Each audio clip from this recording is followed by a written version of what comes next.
You, my friends, need to learn how to play rhythm guitar. Put those shredding notes down. Chalk up on those chords. Here we go.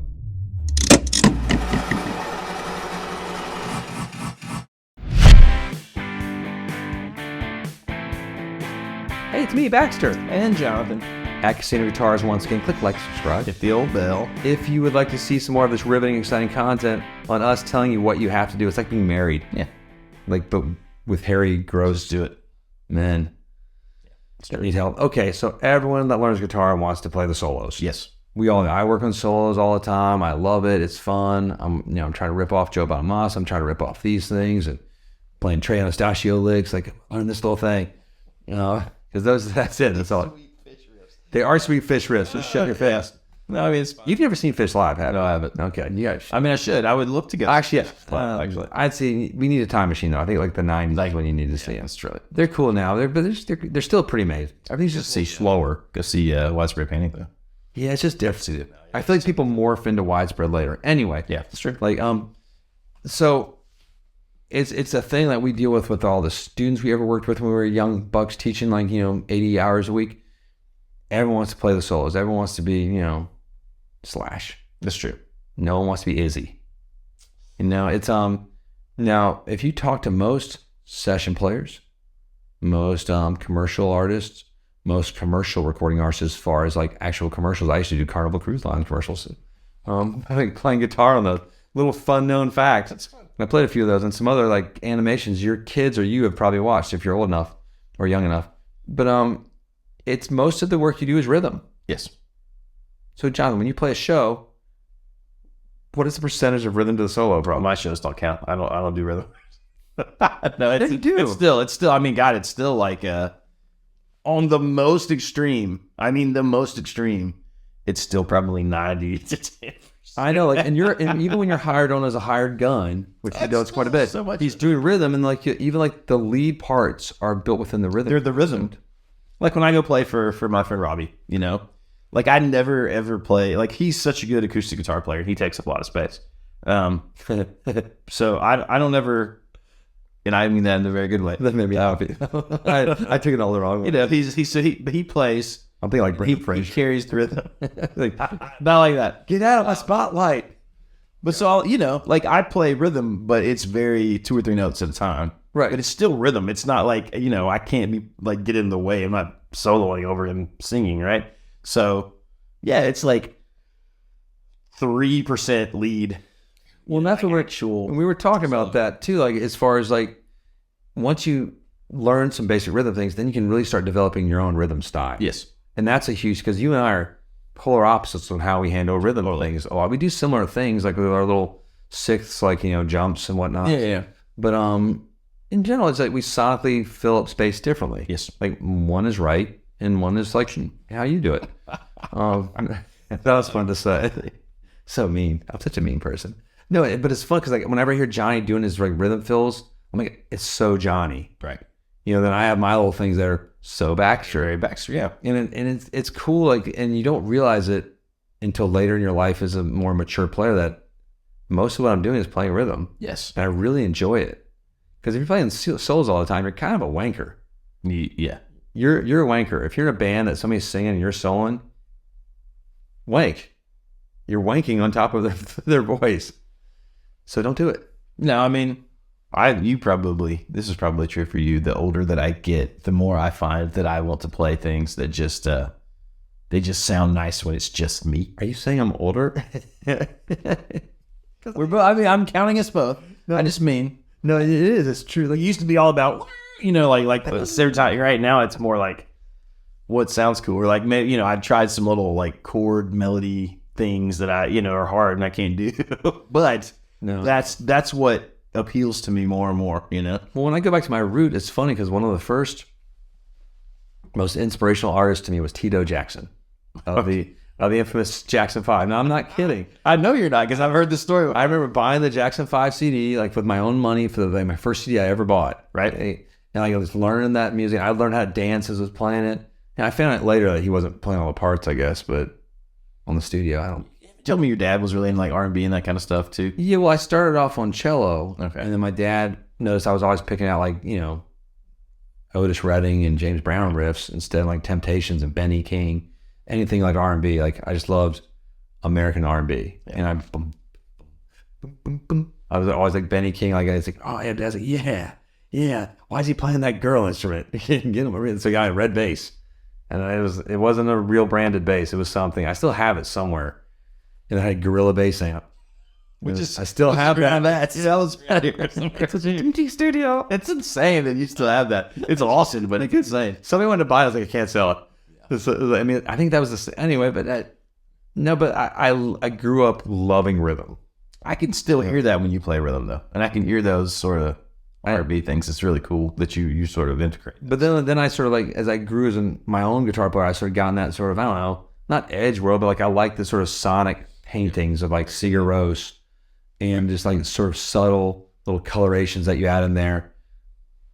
That became my sort of signature. Like even when I just did the thing with James a few months ago, it was so much fun. Just James, like, here's the chords. I'm like, well, I'm not gonna play. You don't need to show me the chords. I'm not gonna play chords. I'm gonna be doing these. Like a whale noise. I would enjoy hearing you do that with like a Digitech whammy. You're like wah wah wah.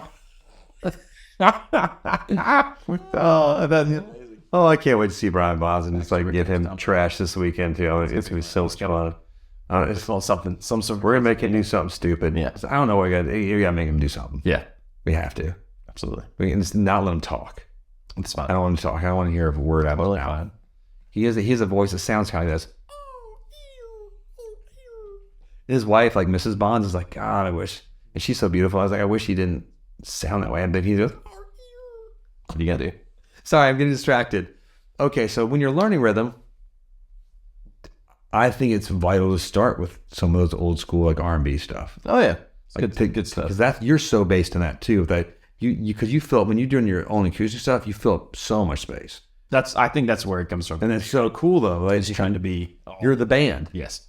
And I noticed that when I was at that Russ and Kelly concert a few days ago, he could fill up quite a bit. Like I was trying to see where the tracks were coming because when he's playing acoustic, it sounds like an up hit on a cymbal almost. Yeah. And I was like, where is this extra cymbal? Because like the other band I was opening, I think was using tracks. Right. Which it's fine sometimes. It's fine if it's obvious. If it's not, it sort of irritates me. A lot of the stuff when I was learning to play, I was listening to, I would get because you don't know, right? There was no YouTube, so. Like I would be listening to that acoustic guitar and the hi-hat, but I didn't realize in the beginning that it was the hi-hat. So like a lot of what stuff I do is that. And then like I'd listen to like the edge stuff and I didn't have a delay pedal. So I just thought he was doing like the more like art. That's what I did with the edge too. You know what I mean? So a lot of my right hand stuff comes from that. Then you find all he does is this. You're like, what?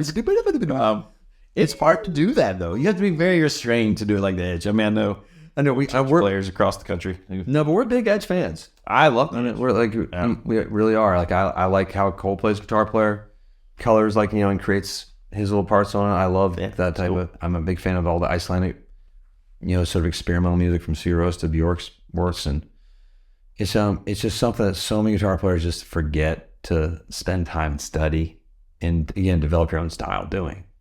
It's really important. Like, and you go back even to country. Yeah, everyone wants to be shredding and chicken picking.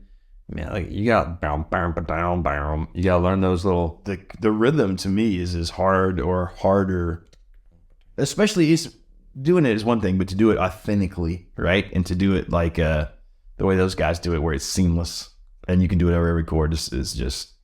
I mean, I was watching a guy this over the weekend on Instagram. Do it. And he was going back and forth. He was soloing, playing like Telecaster, and then back to pedal steel, and then back to the Tele, and it was, God, it's just stupidly good. But I was noticing, like, really the solo was a rhythm, because he's really just following the chords, playing the solo. Yes, just really cleverly. Like everything he played could have been underneath the vocal. Now we're not saying you have to learn Chet Atkins, Travis Bickens style. That stuff's really hard, and you should. It makes you a better guitar player, Golly, and Huey, our friend here that comes in at least once a week, he would really appreciate it. One day when I grow up, I'm going to do that. I'm going to learn that. Well, let's talk about your hands first. Oh God. What happened there, man? Oh, I had to do a little farming this Yeah, weekend. Jonathan's farming, so it's that's what he does in his spare time. A lot of shove. I consider Cool Hand Luke. That was a lot like Cool Hand Luke. Yeah, why don't you dig a hole over there? I even had a small child with a shotgun threatening me if I stopped. God bless. Was your son there? Was a shot there? No, he was there. He helped. He did a lot of manual labor for the weekend. But he did great. And then Derek behind the camera is building a deck. He'll be done with that in 2028. I don't think it's that big of a deck. It's just whoever built it before. I think it's like one of those, like it's like a bastard French person. They made like a parquet deck or something where you have to everything has to be cut and it's just like this weird joints. I think I was just watching it. Weird. The things you do as guys and stuff out there. Good times, right? Yeah, just drinking your Bud Lights out there and building your decks, shelving stuff. It's something funny, but yeah, rhythm again. It's awesome. The years of joy I had learning Tito and my little dance move down, but I want you back. Oh my God, the bass part on that too. But then I used to not believe that rhythm could be so enjoyable, right? People so much, but it is. And you know what makes you realize it is when you get on a gig and you're ready to like solo and shred, and then you realize you're not a good rhythm player, so you kind of suck for 90% of the gig. That is a humbler right there. You do learn quickly. Like you better be pretty good. Well, I see it with my students when they come to blues jams for the first time, and they think they're great because they're like they've been working on that. They're pentatonic, and it's great when they get solo, but the rest of the song they're just kind of like they're lost, deer in headlights. What do? They just stop playing, and they'll sort of turn the volume down and do the fake cello violin thing where they're fake bowing, and that usually throws them enough that they can't play their solo either. So it's trash. It just trashes. There's something like this weird freeing thing when you get good at rhythm too. Like you get to sort of encompass that part and that role. And it's fun. You're not trying to like get all eyes on you. You realize, again, I'm here to service this entire thing that's happening, not just me wanking around. It's way more fun feeling like you're part of the whole like that. I mean, like I can imagine. I'm not good as a bass player or a drummer, but I can imagine the joy that they take from when you hear those guys talk about like when they get in the pocket. And well, I love playing bass just because I get to be the band conductor too. I feel it's true. Like the guitar player has to sort of follow a bit, and like but the bass, like I can take you wherever I want to go. So we always talk about how the bass can't really cheat; they have to know the songs. Guitar player doesn't really matter, right? Like, you're just kind of wanky it. Loop it out. Everything you don't know the chord right there, you just play pentatonic for a second, and it's fine. But the bass, that's different. So the bass has to know the song, and then they have to lead the song. They have to be in the pocket with the drummer. They have to do the bass is one of the more. It is probably the most important part of your band. If you don't have a good bass player, you might as well just burn it down. It doesn't have to be like amazing, like Victor Wooten. Just has to be solid, right? You don't want Victor Wooten. He's too amazing.